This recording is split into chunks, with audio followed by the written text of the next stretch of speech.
So good afternoon, everyone, and welcome to this new event organized by the Observatorio de la Lengua Española y las Culturas Hispánicas en los Estados Unidos.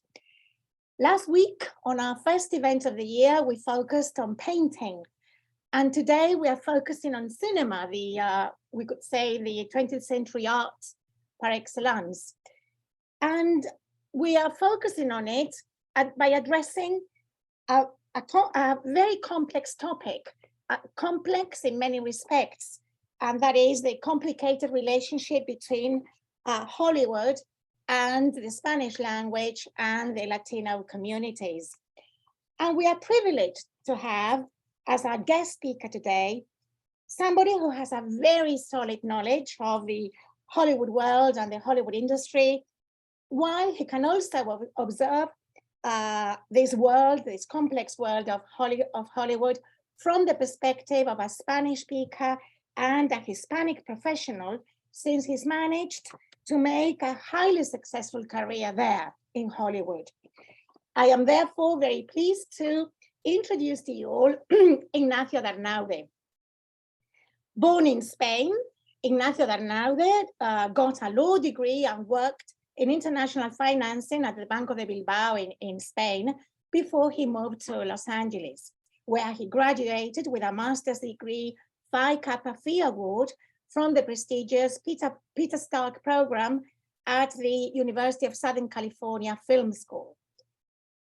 Mr. Darnaude has worked in Hollywood studio system for over 2 decades as head of international marketing for both Walt Disney Studios and Sony Pictures. In addition to his marketing responsibilities, Mr. Darnaude created and produced 2 of the highest grossing films in Mexican history, Ladies' Night and Niñas Mal, or Charm School in its English version title. These are the first films produced in Spanish by the Walt Disney Company and Sony Pictures, respectively. Mr. Darnaude is currently developing a Latino picture for Universal Studios. He is also a member of the Academy of Motion Pictures Arts and Sciences in Hollywood, where he served as a board member of the Public Relations Committee, and he is also a member of Spain's Academy of Motion Pictures. So thank you very much, Ignacio, for accepting our invitation, and welcome to this research center of the Instituto Cervantes at Harvard University. It is a real pleasure to have you here today, and you have the floor now. Thank you, Marta. It's such an honor to be here today. And I really, really appreciate the opportunity for my giving this lecture today. And also thank you, Joseph, for all your help setting up the event.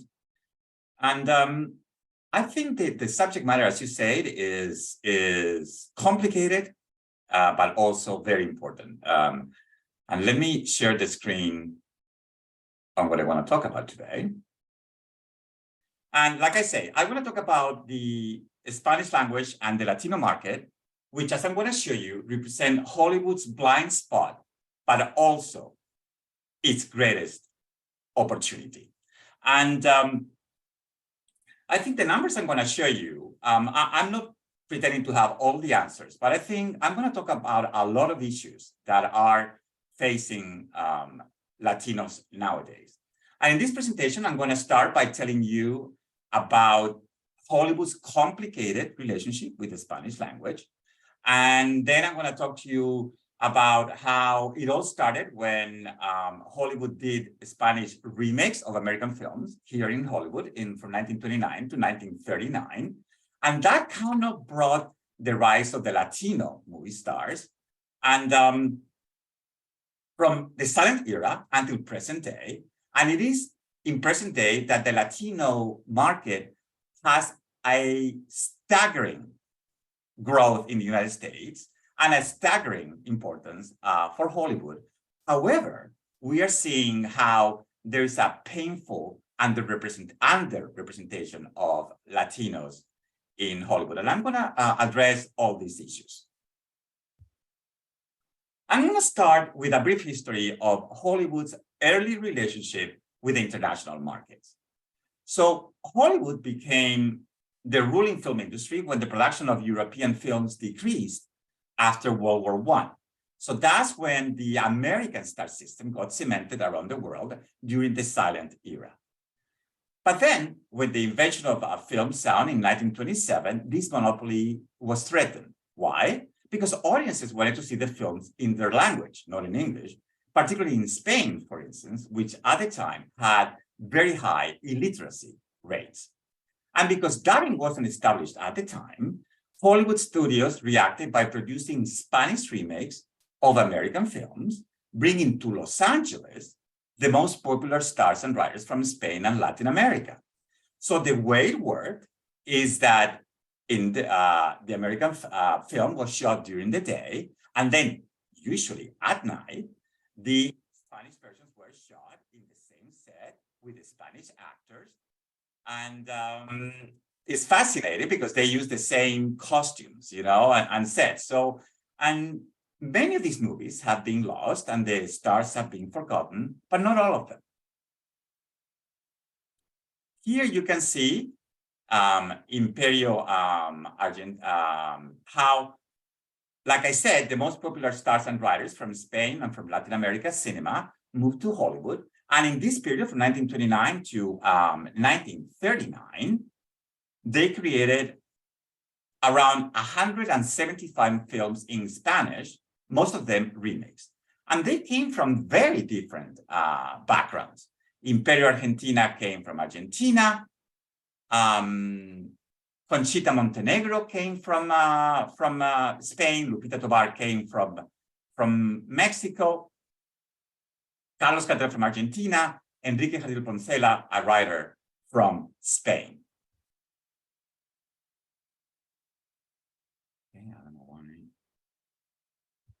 Okay, and what is fascinating is that this motley crew of the Spaniards and Latinos, they hobnobbed with all the celebrities, the Hollywood celebrities, and they worked hand in hand with them. Like here we see on the top left, we see Edgar Neville, the writer, who had a small role in Charles Chaplin film City Lights.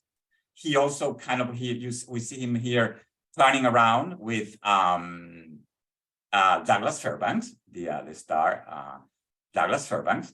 And it's fascinating. In the lower left, you see Buñuel with the writers Lopez Rubio and Tono. And they spend a lot of time in Charles Chaplin's pool because it became kind of like a magnet for this community. And it's also interesting that they worked with Buster Keaton when he made the Spanish versions of his films, and with Stan Laurel and Oliver Hardy. And here we can see a fun photo of Stan Laurel, Oliver Hardy, with the Spanish writers Lopez Rubio and Edgar Neville. Why isn't this moving? Yes. Okay. And I'm going to show you something that is going to be hopefully very fun, that is going to work, is to see how the American and the Spanish versions work. And here you can see the title, the opening credits of the Buster Keaton film, Free and Easy, which in Spanish was called Estrellados. And when you see the cast, you see that in the English version, Keaton's character was called Elmer. And in the Spanish version, his name was Canuto Cuadratin, which is a very funny name. So let me play these opening credits for you, which hopefully you will be able to hear.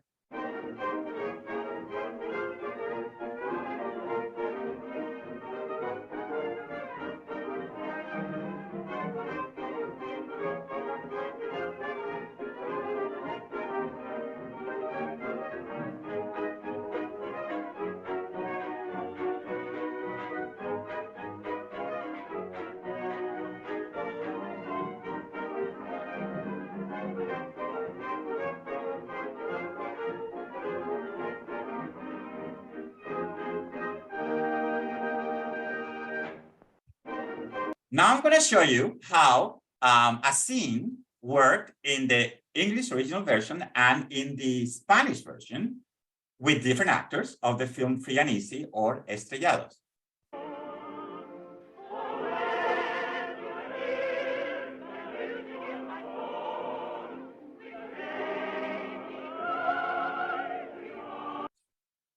Okay. And now I'm going to show you Buster Keaton in a scene from Estrellados talking with a very broken Spanish in his role as Canuto in a romantic scene. Buenas noches.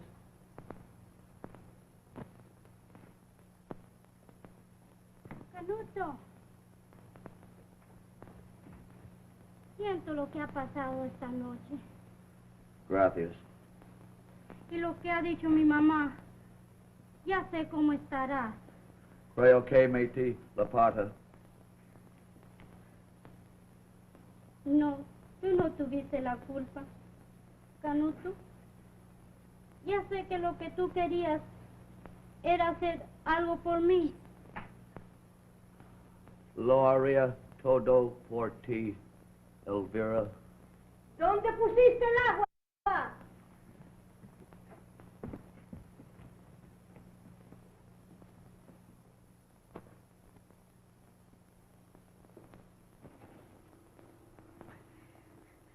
¿Qué ibas a decirme? Tengo que decirte algo muy importante. ¿Qué? Dime. Se trata de separar a una hija de su mamá. ¡Elvira! Voy, mamá. Lo siento. Hasta mañana. No, mañana no. ¿Por qué? Oh, porque Mr. Michel tiene que llevarme al estudio. Buenas noches. Okay. And if you saw that, I hope you can see now a scene from Laurel and Hardy, which in the Spanish-speaking territories were known as El Gordo y el Flaco, or the thin one and the fat one. And this is a scene from the American movie called Blotto, which in Spanish was called La Vida Nocturna, or the nightlife.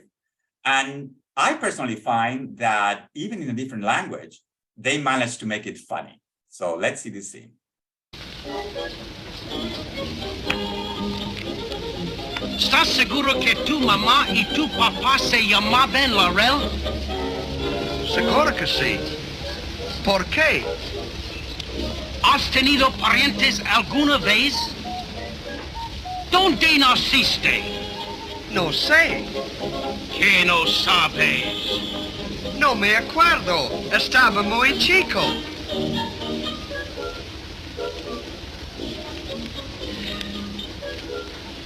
¿No me dijiste que tenías un tío? Sí.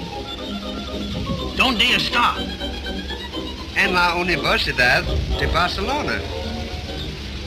Ah, vamos bien. ¿Qué es, profesor? No, está en un frasco.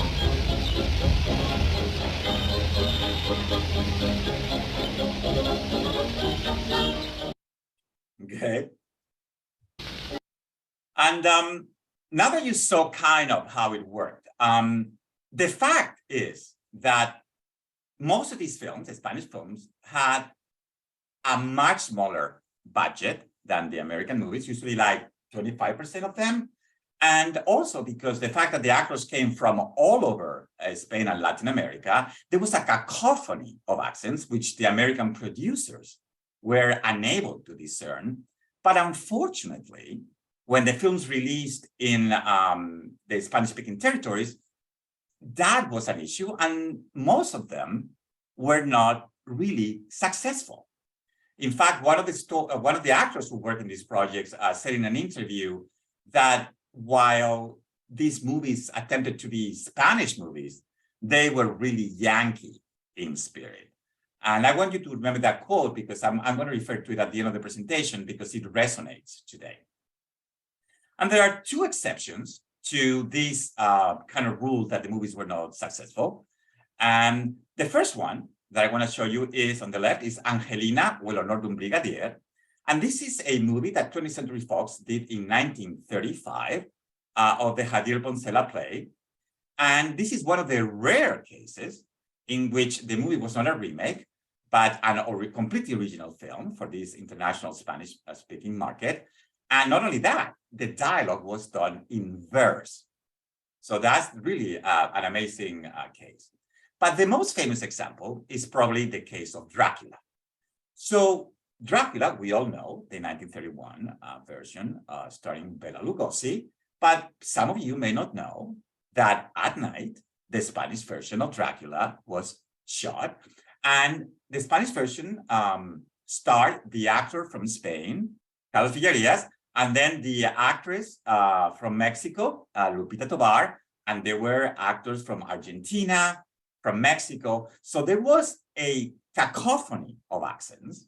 But in spite of this, what is fascinating is that, and also in spite of the fact that, unlike Bela Lugosi, the Carlos Villarias performance kind of elicited more pity and fun than horror. But in spite of all these obstacles, for many critics and historians, the Spanish version of Dracula is even better than the American version. Maybe because it's more atmospheric, and that could be because the movie was shot at night. And also maybe because it was more sexually revealing. You're going to see that in a second. And it's because the Spanish version didn't have the same strict censorship laws. So now I'm going to play you a short video in which you're going to see a comparison between the Spanish and the American versions of Dracula. Translated in Spanish.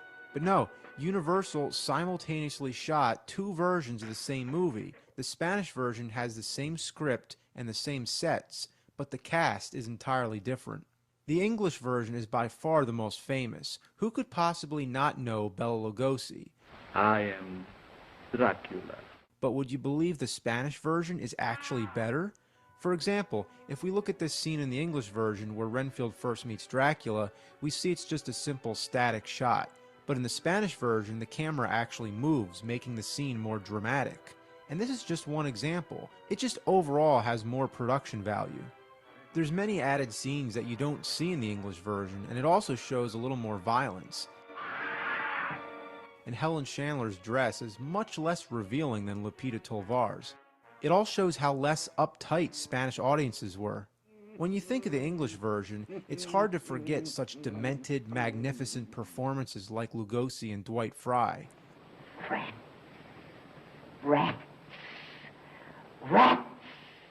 But the Spanish actors also do a great job, unique amongst themselves. Pablo Alvarez Rubio is full of frantic energy. Every second he's on screen, you can't take your eyes off him.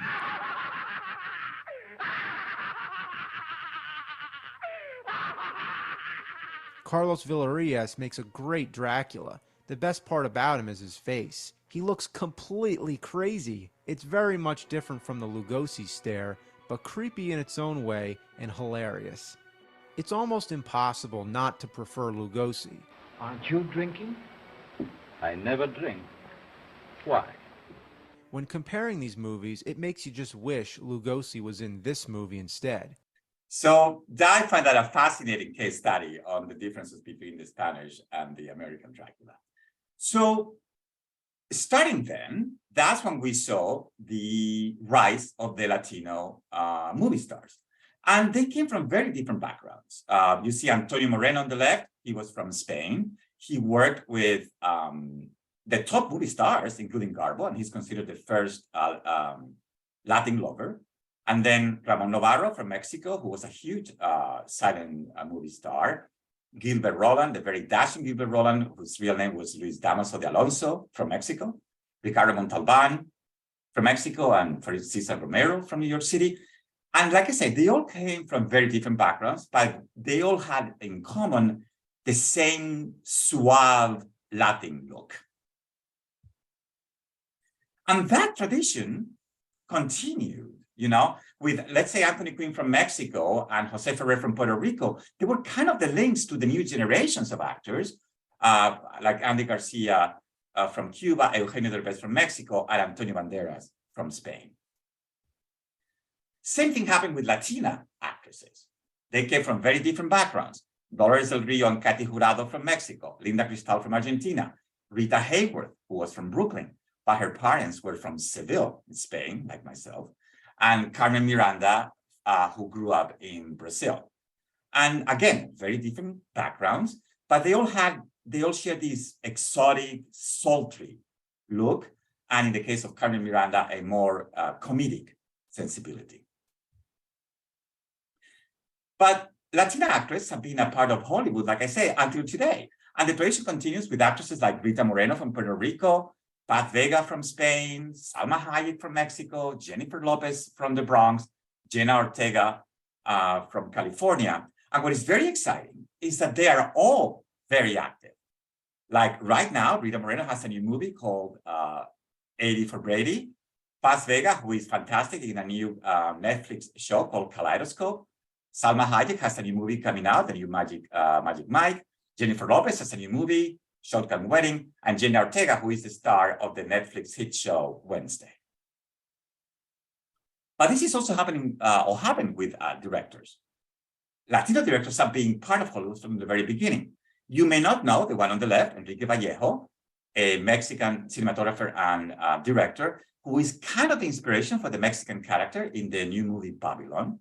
Then Indio Fernandez from Mexico, Pedro Almodóvar from Spain, and then the three amigos, Guillermo del Toro, Alejandro Iñárritu, Alfonso Cuarón from Mexico, who have managed to incorporate their own unique lifestyle, idiosyncrasies, and styles from Mexico, which are very different from the traditional Hollywood storytelling. And in spite of that, they have got 2, 4, and 4 Oscars, respectively.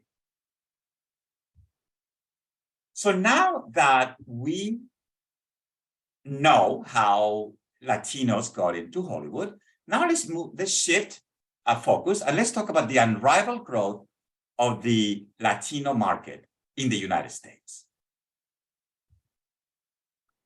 And I'm going to start with a thorny subject, which is, should we say Hispanic, Spanish, Latino, Latinx?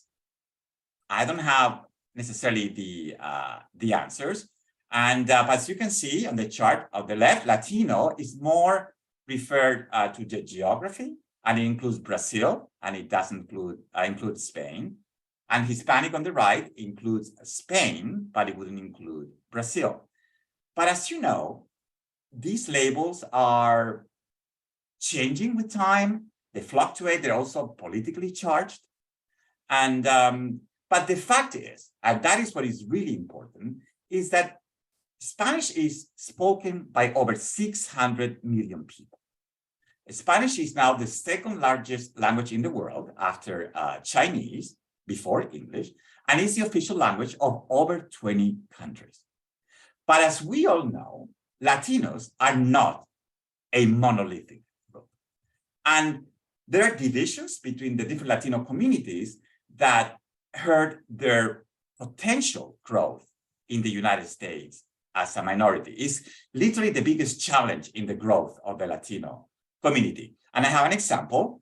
I've noticed how there is a resistance into Latinx in the United States to include Spaniards or Latinos from Latin America in the US statistics, because if this number grows, that would really diminish their invisibility and their struggle to be seen in the US, which is completely deserved. They deserve that recognition.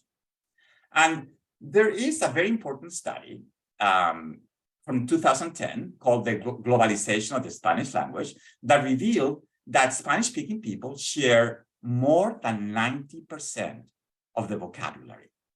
And however, I'm sure you all know that the Latinos have a tendency to concentrate on the 10% that separates us, like the ceseo from Spain or the voceo from Argentina. But really, what that does, it puts the focus on the wrong place instead of focusing on what unites us. And that, in my opinion, is something where the Cervantes Institute, which is the organizer of this event, has a very important role. So let's start talking about figures. So as we speak, 19%, over 19% of the total US population are Hispanic or Latinos. I'm going to be using that term indistinctively. And that is, as of today also, over 63 million Hispanics currently living in the United States. And if you look at the chart on the right, you see how African Americans are around 41 million and Asian Americans around 20 million. So Latinos are literally bigger than the aggregate of the African American and the Asian American population. Not only that, they are, in the last 10 years, they have added 28 million of Hispanics to the US population. They're the fastest growing demographic. So this chart shows you Latinos, the number of Latinos in the United States according to the country of origin. And you can see how, of course, the number one is no doubt Mexico, followed by Puerto Rican, Salvadorans, Dominicans, Cubans, Guatemalans, Colombians, Peruvians, Hondurans, Ecuadorians, and then all others. This is from 2021. And this chart shows you the number of millions of Latinos living in the key cities. And LA and New York are, of course, the number one, followed by Houston, Miami, Dallas, Chicago, San Francisco, Phoenix, etc. This chart is very important, in my opinion. If you look at the orange part of the chart, which is the Hispanics, you're going to see how around 25% of the very important demographic, which is millennials and Gen Zs, who are born between 1980 to 2015, are Latinos. And this is a huge demographic for purchasing, for entertainment. And in the next 5 years, 20% of the population of the United States under the age of 30 are going to be Latinos. So that is going to have a tremendous impact. As you know, language is a key part of the identity of the Hispanic community. And this chart shows you something that is very interesting to see what percentage prefers English or Spanish. And the biggest percentage, which is 32%, is those who are bilingual, but they prefer to speak English. That is followed with 22% of the Hispanics, which are only speaking English, followed by 18% who are bilingual, but they prefer to speak Spanish. And then last, with 14%, the same percentage, those who are only speaking Spanish and who are bilingual, English or Spanish. And this obviously has a clear effect in entertainment. And we know how the first generations of Latinos here prefer entertainment in Spanish. But then the second and third generations, even if they are proud of being Hispanics and they are mostly bilingual, they usually prefer entertainment in English. So this is a very important chart as well. This chart shows the gross domestic product of Latinos. And as of last year, it was $2.8 trillion. That's the business generated by Latinos.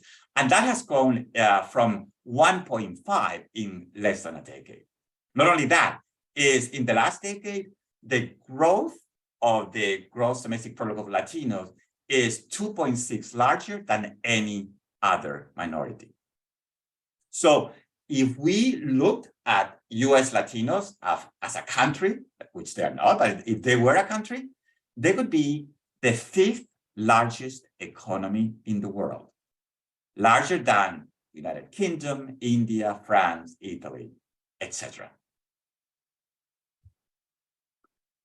Okay, so now that you know how Latinos came to be in Hollywood and their staggering importance of the Latino market, now let's talk about the Latino movie-going audience. I mentioned before how they are 19% of the population, but they buy 29% of the tickets. That's more than double than the next minority, which is African Americans, that buy around 14% of the tickets. That's a very important statistic. These are some figures that show their importance. 63 million of US Latinos versus 41 million African Americans. We all know that the Latino vote will define the future of America. Latinos are 10 years younger than the average US population. Latino families are larger, 3.8 people compared to the US average of 3.1. For Latinos, movie-going is a multi-generational family affair. Latinos go to the movies more than any other minority, 6.8 movies a year. They're more inclined to see films on opening weekend, and 80% of Latinos use social media in relation to movies.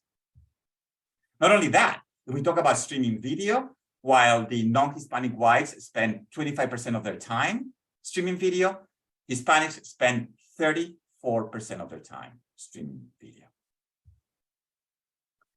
And if we talk about animated films, we see how films with a Latino theme are a hit around the world.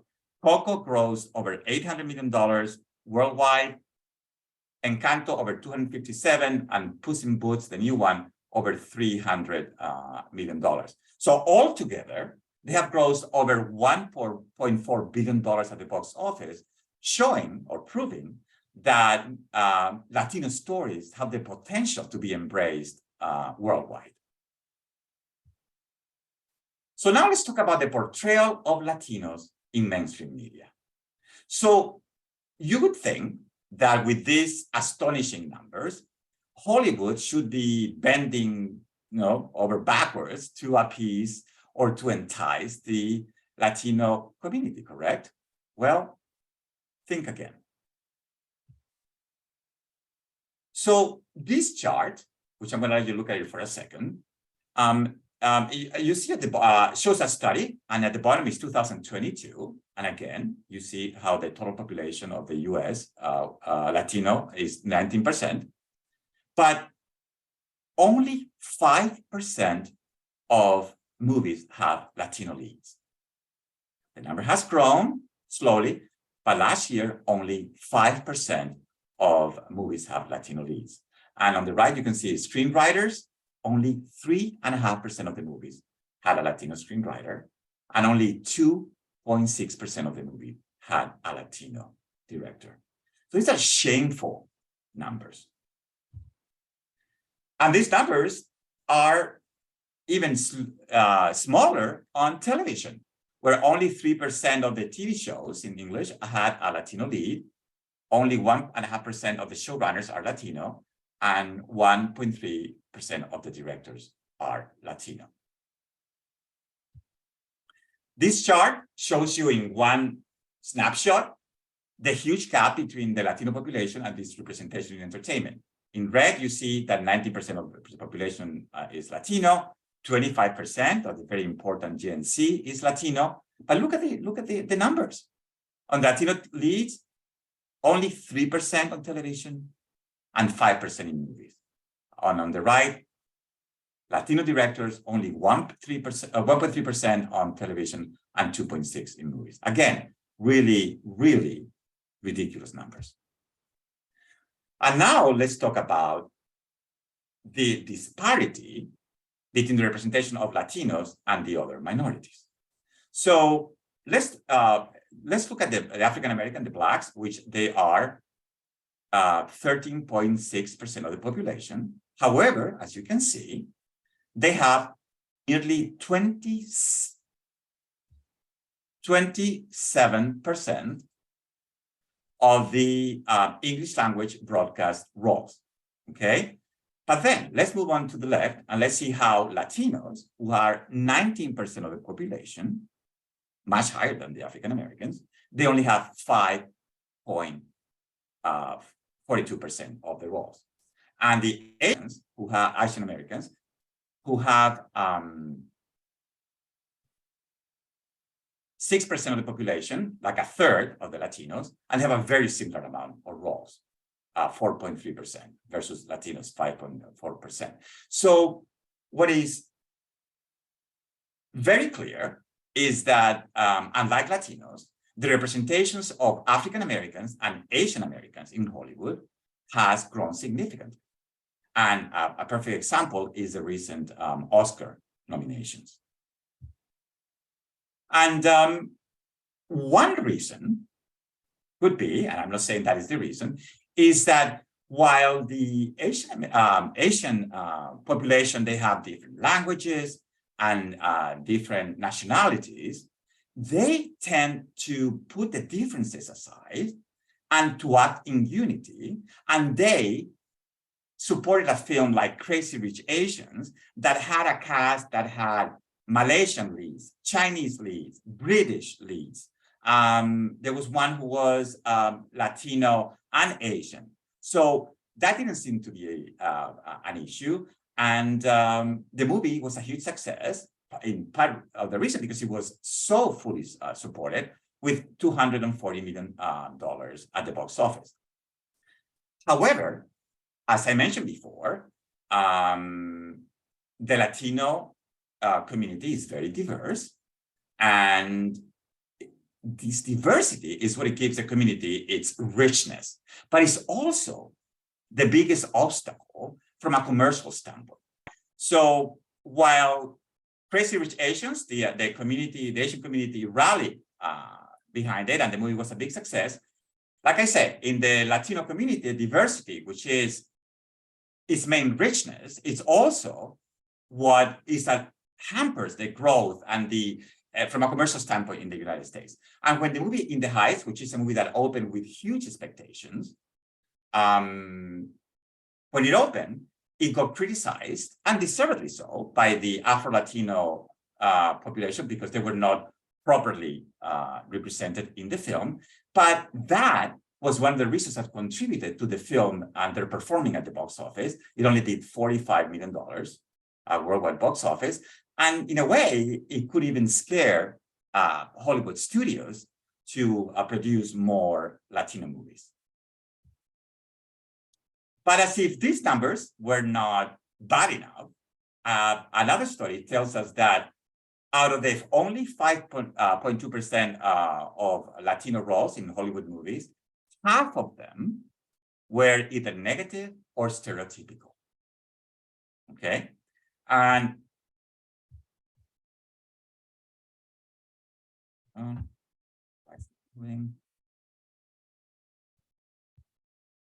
if we talk about TV shows, again, it's very similar.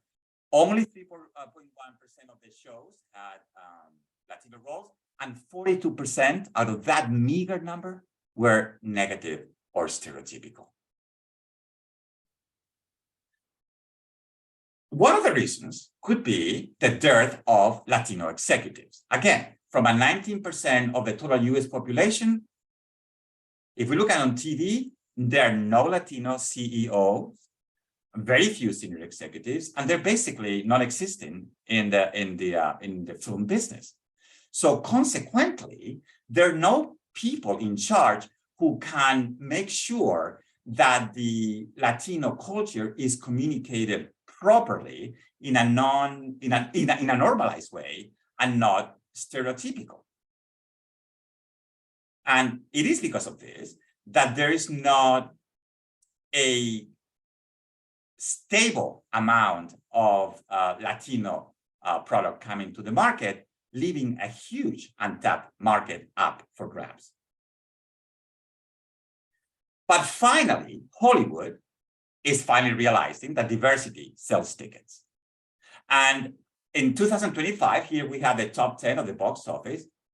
8 out of the 10, so with the exception of A Quiet Place Part 2 and Free Guy, the number 8 and number 10, the other 8 featured diverse casts. again, showing Hollywood that diversity sells tickets. But not only that, Hollywood realizes that Latino representation increases box office. Wakanda Forever, which is the first movie in the history of Marvel superhero movies to feature a Latino character, they really promoted the fact that there was this Latino character, which increased its visibility and its box office. But also adding to this increased representation of Latinos in entertainment is that 56% of the Latinos are saying that they want to see entertainment that reflects their lifestyle, their community. They want to be proud of what they see on screen. And because of this, because of the need to see themselves represented on screen, we see that only 12% of Latinos are watching traditional mainstream TV. Why? Because they don't see themselves represented in it. And they're migrating to streaming platforms where like 55%, which offers content that is more relevant to them. And this is also one of the reasons why many studios and streamers are opening Latino branches with Latino content.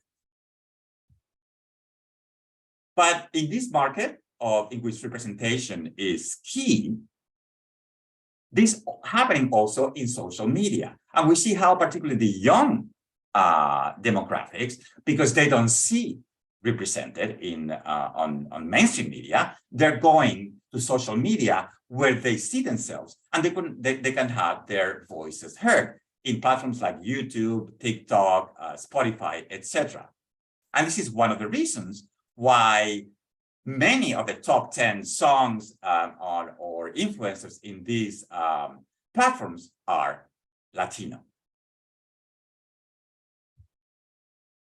But in addition to the numbers, what is interesting is that finally there are pressure groups forcing Hollywood or pushing Hollywood to increase diversity in front and behind the camera, so entertainment reflects the diversity of the country.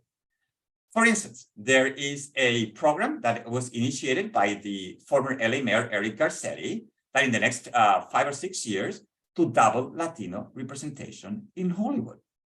And in this role, the Academy of Motion Pictures Arts and Sciences has a very important role in the diversity.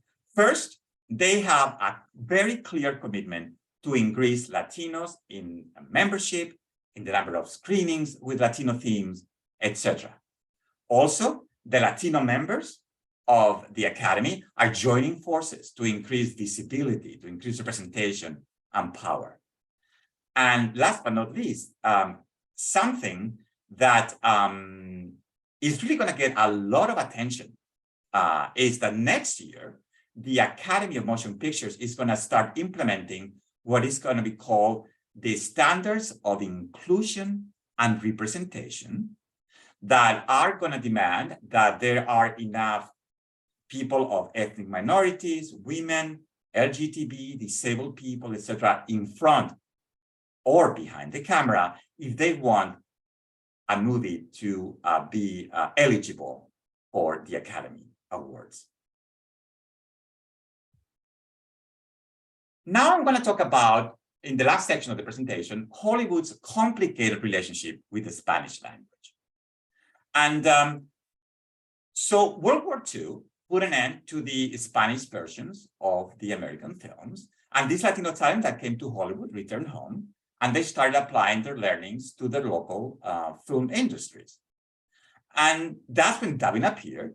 And in Spain, it was initiated by a law from 1941. And in fact, Spain is the only Spanish-speaking country with a mandate to dub foreign films. And this law, the unexpected impact was that devastated the Spanish film industry, which of course couldn't compete with the high-budget American movies that were now dubbed into Spanish. And this is when La Guerra de la Zeta erupted, or the War of the Sea, which is what kind of Spanish should be used in films when they are dubbed. So Should we use the Ceseo from Spain or the Voceo from Argentina? Should we say tú or vos? Should we say alberca, piscina, or pileta? You know, and we Spanish-speaking people, we know the nuances of this. And to appeal to as many countries as possible, studios implemented a neutral Spanish. It's a Spanish which, for instance, it says tú instead of vos. And, you know, it's not really reflecting the reality of the Spanish language, but it's close enough. And in a way, it has had an effect of homogenizing the Spanish language. And then, starting with Beauty and the Beast, Disney started dubbing in Castilian for Spain and in Latin American Spanish, which is mainly Mexican, for the other markets. And it's interesting how 80 years later, dubbing remains in place in Spain today, allowing Hollywood studios to maintain their supremacy in this country. And I want to talk briefly about the movies that you mentioned before, Marta, that I produced in Mexico, because I'm proud to say that I was a little bit of a pioneer in making Hollywood to create content in Spanish, not in Hollywood, but in Mexico. So when I was the head of international for Disney, I developed and produced this movie called Ladies' Night, which was really a huge success, the #1 movie of the year, the #1 soundtrack. And in a way, it was kind of like the beginning of a new wave of Mexican movies. And then when I moved to Sony, I did something similar with the movie Niñas Mal, also a big hit. The first movie produced in Spanish by the Sony Pictures. And it was bigger than movies of that year, like Pan's Labyrinth, or American movies like Die Hard 3, etc. And it was such a hit that MTV did a spin-off TV show of 70 episodes of 60 minutes. The last film, Casi Divas, was also a hit. It had a very small release in the United States. And I'm very proud to say that it got the best actress and screenplay at the Los Angeles International Latino Film Festival. Now let's talk about the Spanish shows from Netflix that are taking over the world, like Las Chicas del Cable, Cable Girls, La Casa de Papel, Money Heist, or Elite. And this all started when the European laws forced Netflix to invest in European production. And instead of seeing that as a problem, they took it as an opportunity. And last year, they invested over $300 million in original series in Spanish. So Netflix's strategy is to produce local stories with global appeal. That's what they call global content, where the local is fused with the global. And in the case of the strategy for content series from Spain is creating universal stories told with Spain's unique storytelling and bigger budget. But let me clarify. When they say universal, what they really means is international, but what it really means is American narrative and aesthetic storytelling. Let me give you an example. In the past, Spanish TV shows used to be a mix of genres to make sure that they appeal to the whole family audience in Spain for the whole evening. But the new Spanish series have very clear genres. And Spanish series used to be 60 minutes long or longer. And now the new series are 40 to 50 minutes. And they adapt to the popular structure of seasons. So it is because of this that a series like La Casa de Papel or Money Heist became the most popular foreign language title ever streamed on Netflix around the world, because its narrative and structure connects with the now homogeneous international audiences without losing its Spanish flavor. And another thing that is interesting is that Netflix doesn't promote the nationality of their series. So its interface says Cocaine Wars instead of Fariña, or La Casa de Papel instead of Money Heist, making it harder and harder to detect where a series has been produced. And then part of the strategy is that the minute a show airs is viewed all over the world. And then their secret algorithm allows Netflix to recommend these shows to their audiences. So let's talk about why the Spanish series are, ruling the world. And first of all, spoken by over 600 million people, productions in Spanish have a competitive advantage from the get-go. And dubbing and subtitling, which used to be for foreign art house movies only, they are now widely accepted by audiences, helping a film like Parasite, for instance, to be a hit and to even win the Oscar.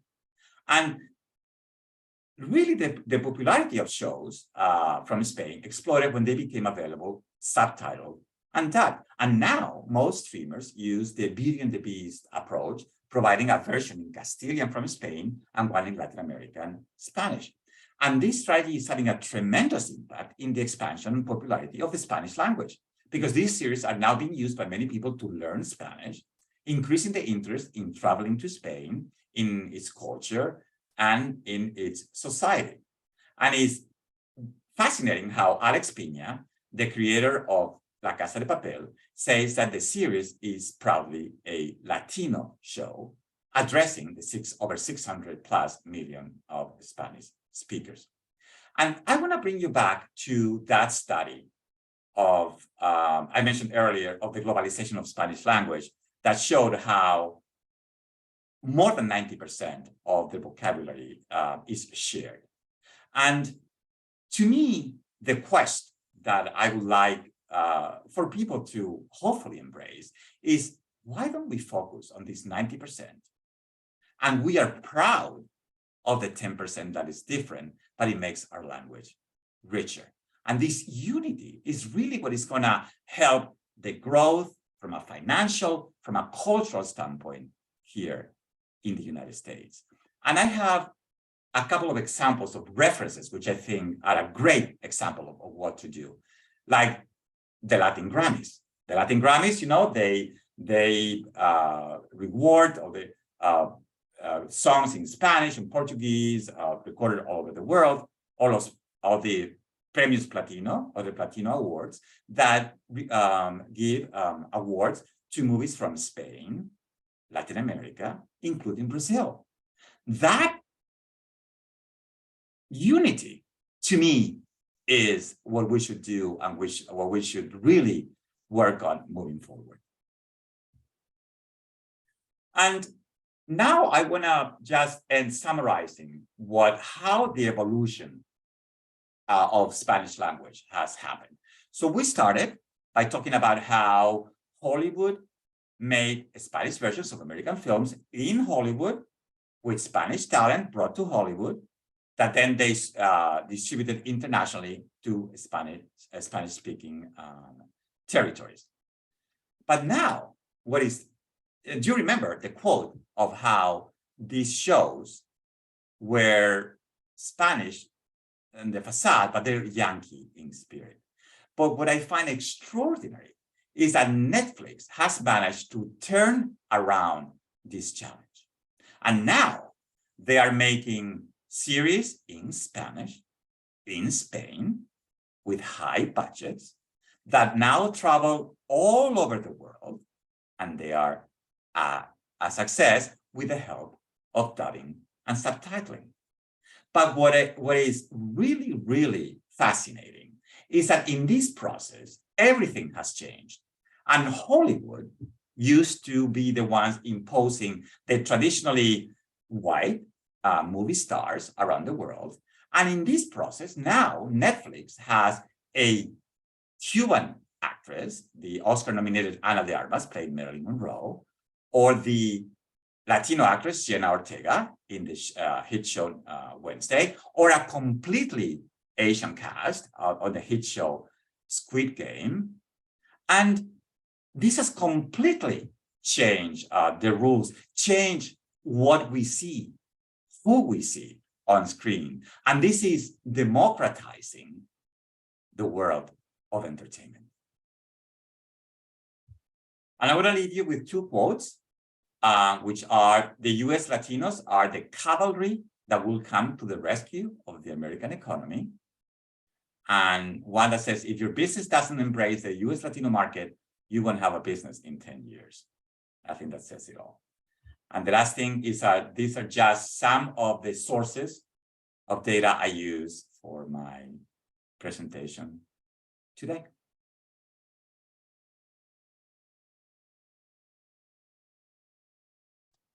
So I think that's it for me. Thank you so much for your attention. I assume I should stop the sharing, right? Mm-hmm. Okay, here I am. Thank you. Thank you very much, Ignacio. It's been wonderful, a fascinating overview of the Latino presence and the Spanish language relationship with Hollywood from its very beginning to the current situation, and going through many different aspects and areas connected to Hollywood, to the cinema world. Thank you so much. It's been wonderful. Thank you. It's been my pleasure. And like I said before, I don't have the answers, but at least I have the right questions that can create a conversation and that can help us get united, which at the end of the day is what we need. Don't allow the diversity, which is a richness, to become our biggest problem. So, and I know that you had, maybe there are questions, I don't know, but. Yeah, I think we've invited people to ask their questions through the chat or orally. Yes, there's somebody who wants to, Gonzalo Rodríguez Carmona, so you can go ahead. Sí. Thank you. ¿Qué hay? Buenas noches desde Madrid. Hola, Gonzalo. Nice, really very interesting. And you were saying not about questions, but you were saying nice answers. We are a little studio here in Spain, and we think that there is a great opportunity with the shared history that Spain has for more than 300 years. Do you think that there are some themes that we can take into the production, and mainly for the 250th anniversary that is going to be the 2026? I haven't thought about that because, to tell you the truth, I was not aware of that. But now that you tell me, I cannot think of a better excuse to, in the next 3 years, to really, really put a focus on that and to have a cohesive response to that, in which we are all part of that. So thank you for bringing that, because I was not aware. But I think because Ignacio, you talk about Latino, but also in the U.S. Census, you talk about Hispanic minorities, no? But yes. What is the difference concerning films between Hispanic and Latino? No, I mean, like I say, I use both terms indistinctively, you know what I'm saying? And if you read the press about a Latino show or a Hispanic show, it's really, it's the same. Here in the US, when they're talking about entertainment, they use more the term Latino. That's usually the more common term. Thank you. Congratulations. Thank you. Thank you for being here. Thank you, Gonzalo. So we've got Brandon Castro who wants to ask a question too. So you can go ahead now. Oh, thank you so much. That was such an interesting presentation. I'm currently in the MFA TV and Film Production program at USC. Oh, wow. And yeah, thank you. And there's so much of that history I didn't know. That films were being made at the same time for two different cultures and languages. I'm curious, as a new filmmaker, what advice could you offer as far as like strategies for fundraising, or that's such a huge part in making these films? I think the first thing I want you to be aware is that, like I said, Hollywood is waking up to the diversity and the need for diversity. And I think that's going to make it much easier for you to be listened to and for your projects to move forward. So that is the first thing, is that I want you to be optimistic about it, because things are changing finally. And I think that is the deal. And the second thing is, I think you have to be honest with the stories that you're going to tell. Meaning, a lot of the things we see on screen are interpretations of what Latinos want to see, what doesn't reflect the reality. Because the executives, like I said before, are not really familiar with with what is needed. So make sure that what you do reflects the community and the circumstances that you're familiar with, because that is what is going to be well received in the market. Thank you so much. And I don't know where we could find this Zoom, but I'd love that. And Ignacio, if you have time, I'd maybe like to do a private Zoom chat later in the month if you've got the time. Thank you. Thanks. We'll be posting, by the way, we're recording this session and we will be posting it onto our YouTube channel in about 1 or 2 weeks, okay? So there are 3 questions, Ignacio, from the chat. One raises the tricky issue of neutral Spanish. Luth says, I'll read it out to you. Please do not take me wrong. I've seen that in Peru, you speak Castilian Spanish too, and Mexicans speak a mixture of Spanish and Nahuatl grammar and vocabulary. And Mexican languages, so to have translations in Mexican, so to have translations in Mexican is not fair for the other countries. It is. Language, I think, should use neutral Spanish, he says. It's totally, I completely understand it. But the key reason for that is that the studios cannot do so many different versions. You know what I'm saying? There's something called economies of scale. And so that's the reason, unfortunately, that if a market is big enough, you know, then they will do it. But when it's a little bit smaller, it doesn't. I worked at the studio and I know that. I was part of the transition when it went on Beauty and the Beast. I was there for the dubbing in Castilian. I was a big proponent for that to happen for Spain. And it was a huge part of the success in Spain. Mm-hmm. Thank you.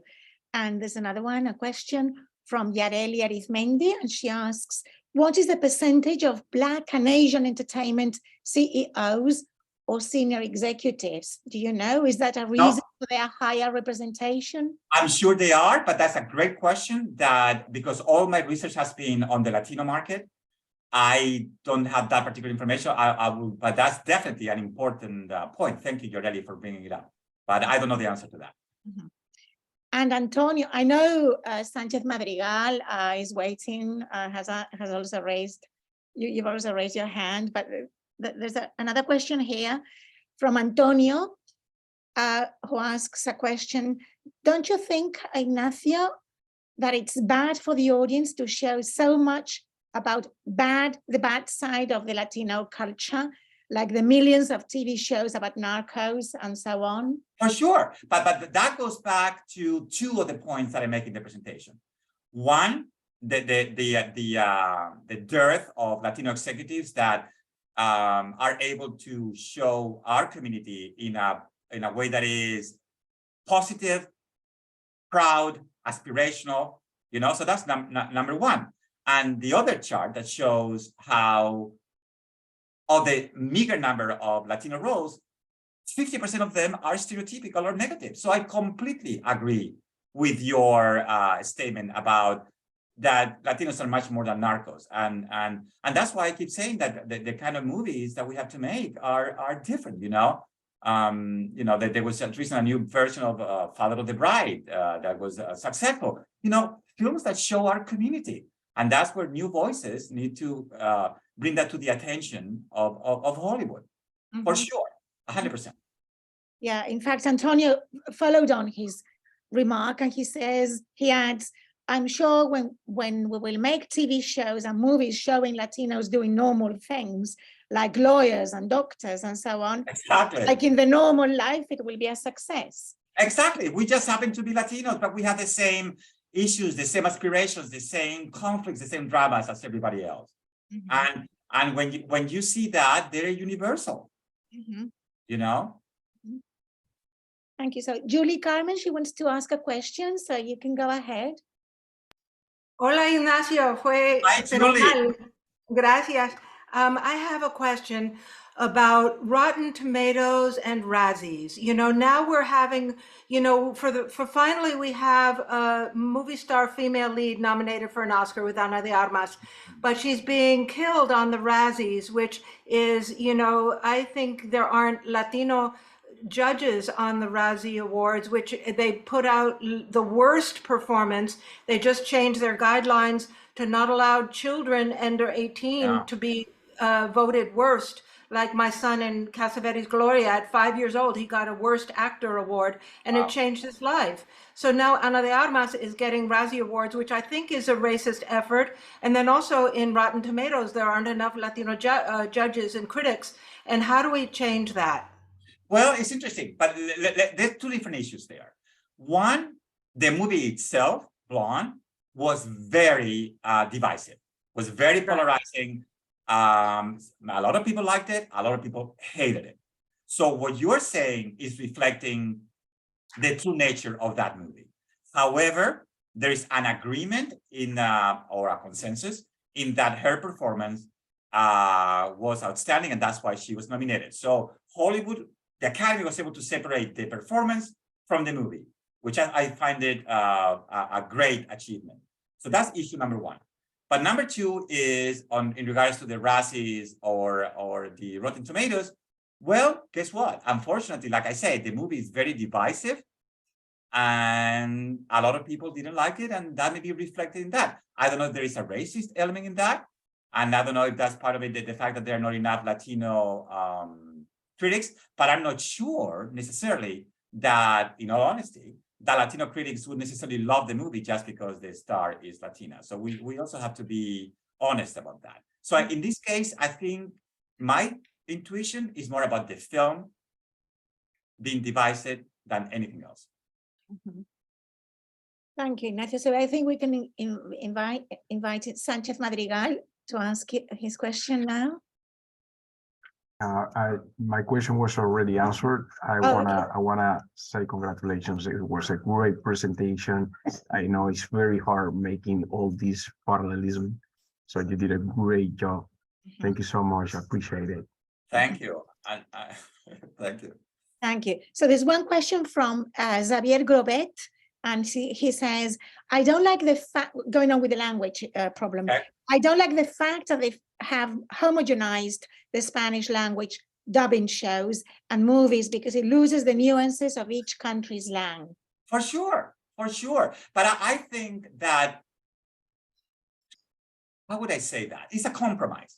You know, that's what happens in movies, but then you go home, you have dinner, and you talk with your own nuances of language, you know. But in entertainment, because of the economies of the need to dub, it has to be, at least for now, like that. But it is true that it's homogenizing from an entertainment standpoint. But I don't think it's affecting how the citizens of a specific country, like Peru, speak among themselves. Mm-hmm. But it's an economic issue, and Hollywood is show business. It's a business, and they have to live by that. Mm-hmm. And actually, may I ask a question which is related to this issue? When you talked at the very end of your talk, Ignacio, about this trend towards democratizing, yes. You know, and homogenizing the differences, yeah. If we can look at it from a positive point of view, but we could also look at it, I wonder, from a negative point of view, in the sense that maybe that's a strategy by Netflix or US producers to make more invisible the Latino difference, you know, to make them more digestible to the US consumer. What do you think? No, I don't think that. No, I don't think that's the case. I think my answer to that is different. It's not that.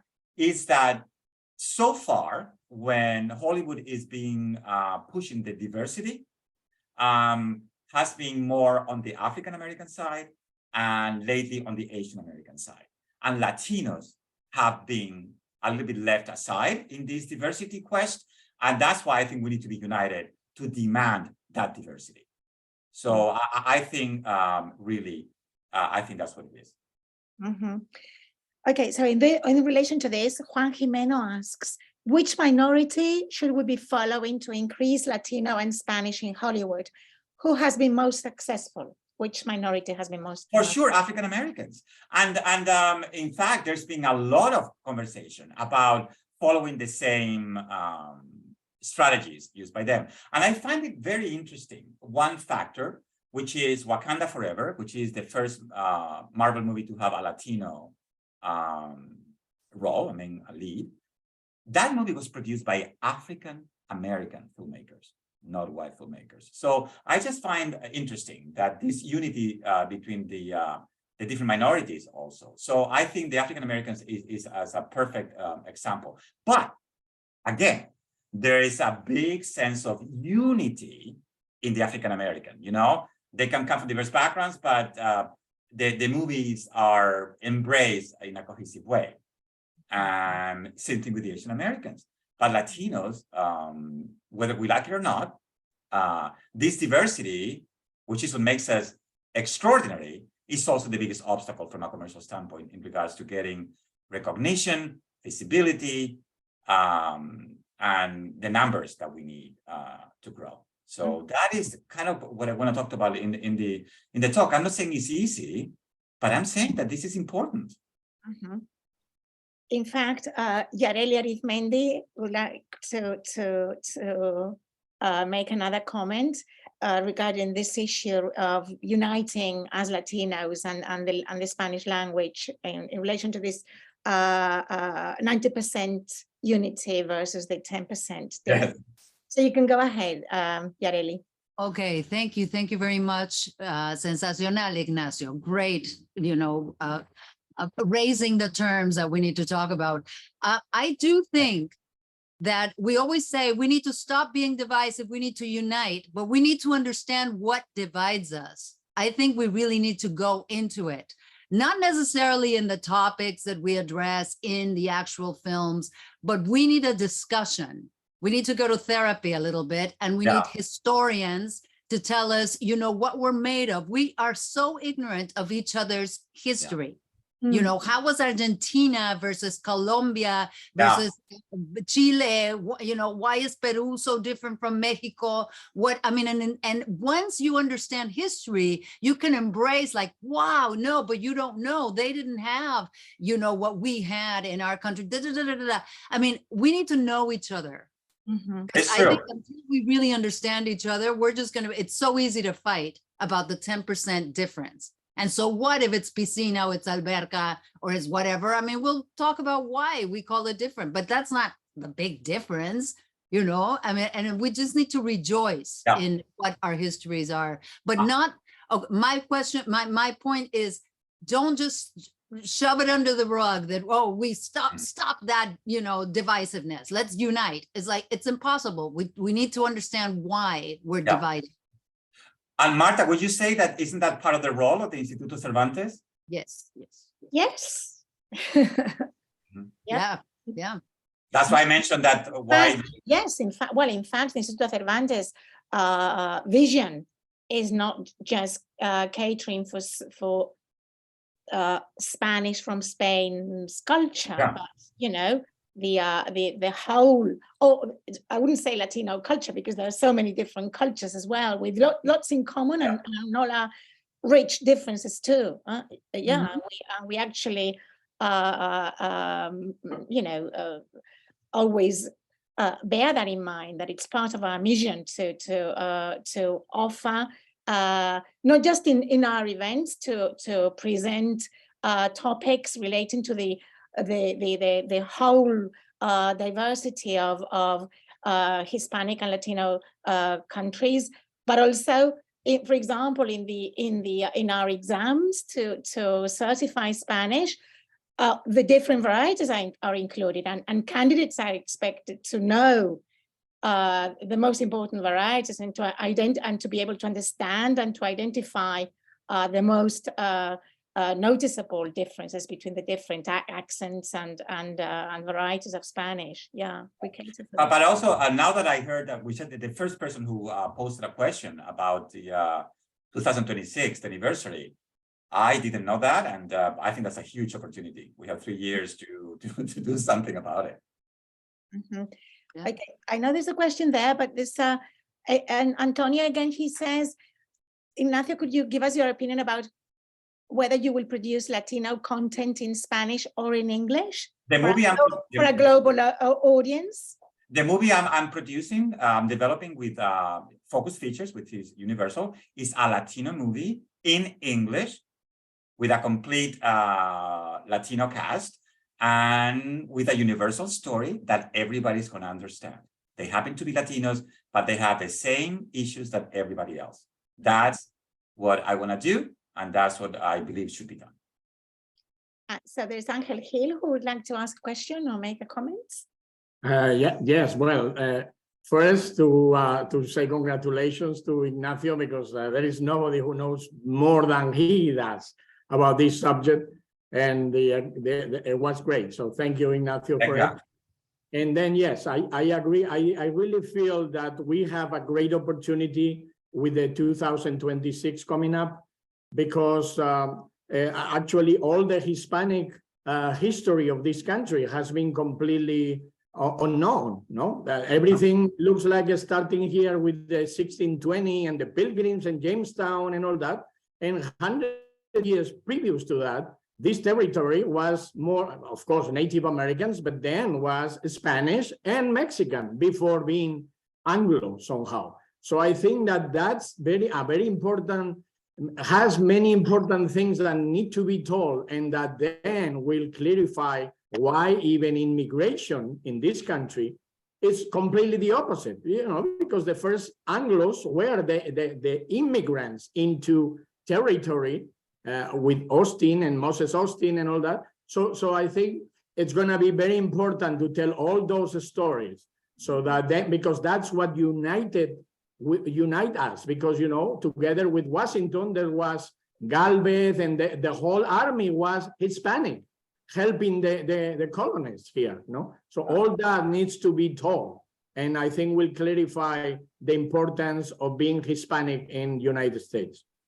But I think it was Yareli who said it, that we are not even aware of those stories ourselves. Yes, exactly. Yeah, it's an old story. We have to tell those stories. Yes. Yeah. That's why we need more screenwriters and directors and executives approving those projects. Yes.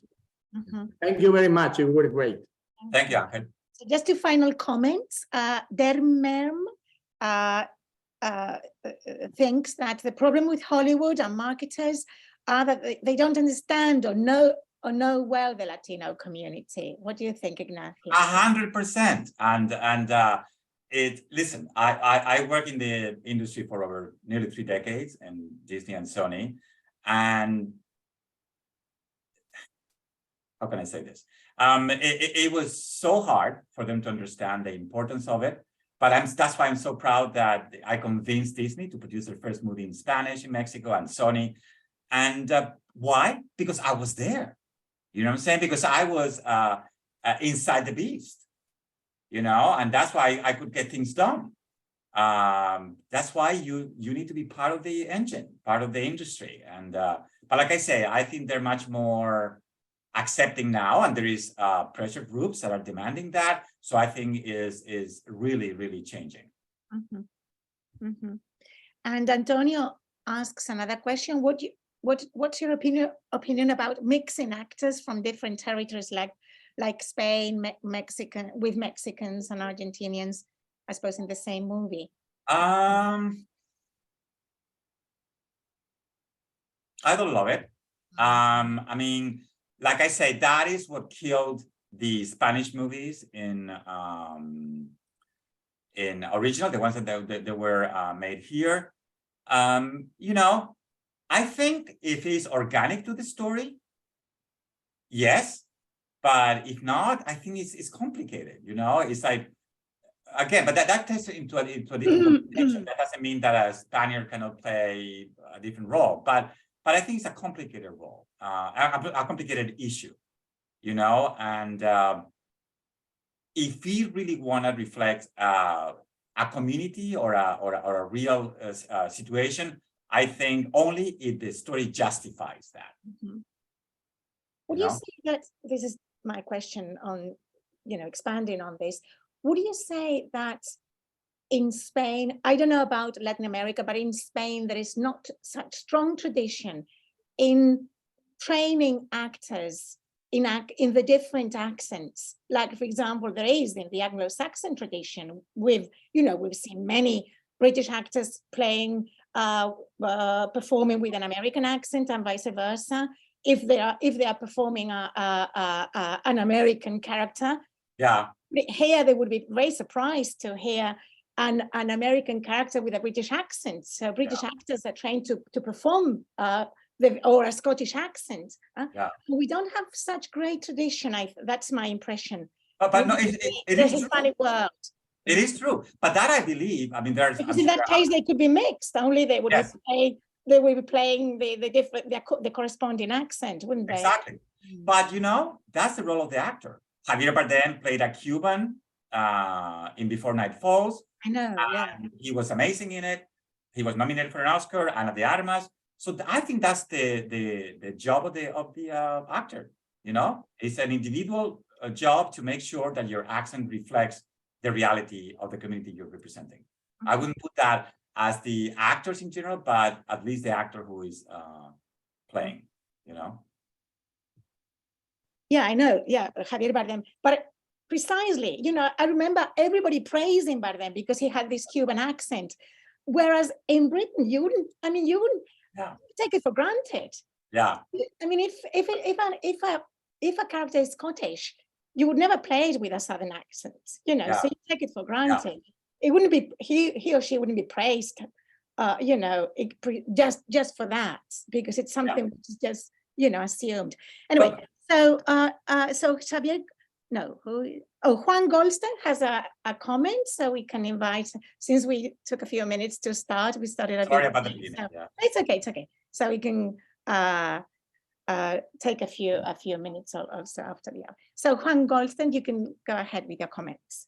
Thank you, Ignacio. How interesting, because I watch a lot of series on Netflix, and precisely what you were saying before, there was a Narcos series where the guy was from Medellin and he had a Brazilian accent, and it was really hard for me, for example, which know precisely how people in Medellin speak. And the other comment that I was going to make was in Colombia, as everywhere else, I think we are so ignorant of history and what happened. For example, the series on Pablo Escobar, which was actually very literal to the facts, was a major eye-opening for people there about this history. And it was a production that was at the highest standard, I think. And same with La Esclava Blanca, which was a major series on Netflix and spoke about the slave trade in Colombia, which most people didn't even know it was there, even though we have enormous Afro-Colombian peoples in both coasts. So anyways, I just wanted to thank you, Ignacio. What an interesting conference you gave. Thank you. Yeah. So I think we can all agree with Juan Goldstein in thanking you, Ignacio. It's been a wonderful talk and a wonderful debate now, Q&A session with all of you. So let me also thank you for all your really interesting and relevant questions. I'm sure there would be lots of things to discuss or material for our future sessions. So let's think about it. Thank you. Like I said, I was hoping that this was a conversation starter, and I'm glad to say that it was. And I didn't have the answers, but we had 3 years to do something important. So thank you very much. Thank you. You deserve a huge applause. Thank you. Thank you. Thank you. Thank you. And thanks everybody. So I hope to see you again. Thank you.